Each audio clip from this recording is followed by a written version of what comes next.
Hey, welcome back to Math with Patrick. Today is February 12th. We got problem 43 from this Daily Epsilon calendar.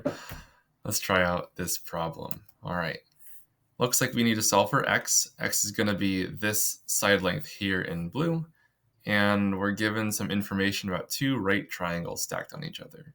So immediately I notice that they're giving us certain angle measurements here, and these two triangles that you see in this diagram, this one down here and the bigger one here, are considered special right triangles. They have fairly interesting properties and they come up a lot in math.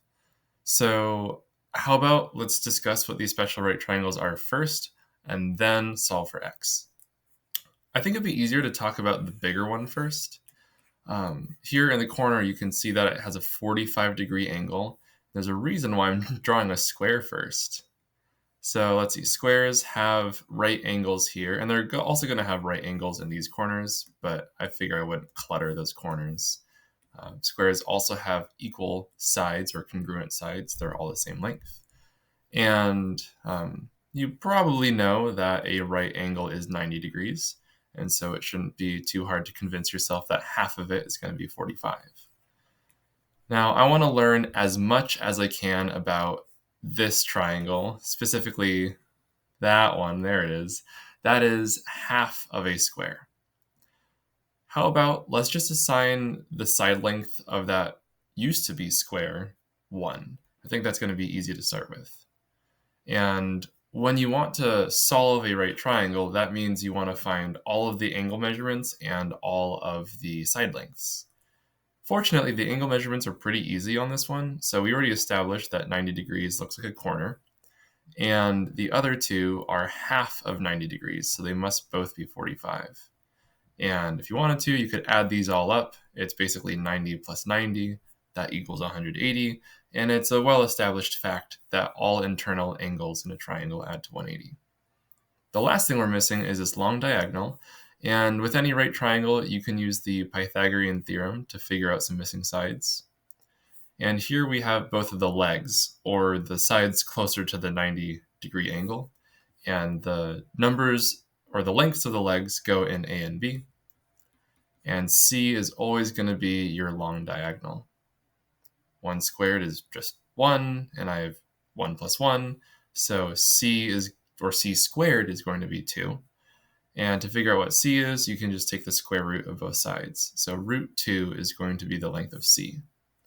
And if you're curious, root 2 is about like 1.414, but it's a decimal that goes on forever, and it doesn't repeat in any sense at all. And so if you're expressing stuff with these radical numbers with the square roots, it's best to just keep it as a square root, usually. I mean, you can make a decimal approximation if you want. This one is a little bit easier for like the human in me to know how big it is, but root 2 is easier for me to use as a mathematician. Any of these 45, 45, 90 triangles are going to have a very similar relationship. You can scale the size of a triangle and you won't change the angle measurements. Like, for example, I could make a triangle with sides 2 and 2 instead of 1 and 1. And this one's also going to have a 45-degree angle here. It's also going to have a 90-degree angle here. And similar triangles are proportional. That means the sides have a similar multiplicative relationship. So if I have a 2 and a 2, and I doubled the 1s to get 2s, all I need to do is double this root 2 to get the new length of this new triangle. And doubling it isn't special at all. I could have multiplied it by really any scalar. I could have even shrunk it down. So instead of a 1, 1, and root 2, I could have said x for any number, x for any other number, and then x times root 2 for the hypotenuse. And that's the whole relationship of special right triangles with degrees 45, 45, and 90. Now, let's talk about this one. This one is a 30, 60, 90 triangle, and it's actually best to start out with an equilateral triangle first. An equilateral triangle has equal sides, and for that reason, it also has equal angles. They're all going to be 60 degrees.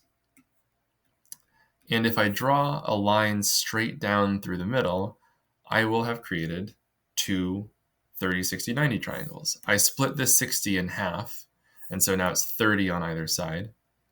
And I made a 90-degree angle on the bottom, so here's my 90s. And now that you kind of know where this 30, 60, 90 triangle is coming from, well, I'm going to erase it soon, but how about before I do, let's just say that all the side lengths are going to be 2. And it's an equilateral triangle, so all of those side lengths are 2. And this bottom one is going to be exactly half of that 2, which is just 1. Okay, now I'm going to erase that bigger equilateral triangle so I can really just focus in on my 30, 60, 90 triangle. And looks like in my quest to solve this right triangle or learn all about it, I have all the angles already, and I have 2 of the sides. So all I need to do is solve for the last one. It's going to be the Pythagorean theorem once again.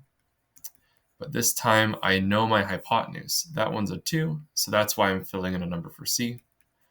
It doesn't really matter where I'm going to put A or B, or put the 1 in, because it could be A, it could be B, so I'll just put it in that spot for A. It doesn't really matter which one it goes in. So squaring the 1, squaring the 2, I get 1 plus something squared equals 4. Well, surely that something squared has to be a 3, because 1 plus 3 is 4. And then to get what B is, all I gotta do is take the square root again.